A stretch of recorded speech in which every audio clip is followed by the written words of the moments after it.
কোরআনুল কারীমের যেখানে আলোচনা হয় আল্লাহ পাক সেখানে রহমতের চাদর দিয়ে আল্লাহ পাক ঢেকে দেন। ওই সমস্ত বান্দা বান্দীদের উপরে আল্লাহ রাব্বুল আলামিন রহমত বর্ষণ করতেই থাকেন।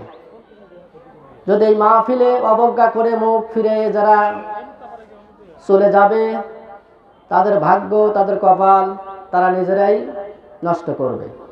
সুতরাং কোরআন এবং হাদিস থেকে যেই কথা বলুক না কেন, সে ছোট হোক আর বড় হোক, আন্তর্জাতিক হোক আর আন্তর্জাতিক ছাড়া হোক, সেটা শুনতে হবে আপনাকে।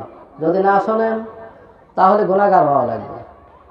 মুখ ফিরাইয়া গেলে পরে অবজ্ঞা করলে, অহংকার বশত করলে, তাহলে আপনার কপাল আপনি নষ্ট করলেন। এজন্য কোরআনুল কারীমের মাহফিলে শ্রোতা হয় তিন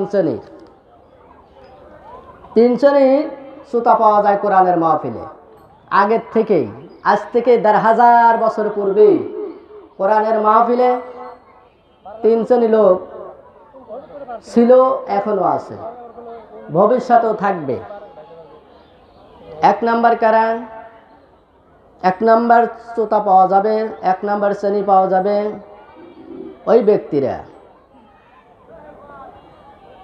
وَإِذَا قِيلَ لَهُمْ تَعَالَوْا إِلَى مَا أَنزَلَ اللَّهُ وَإِلَى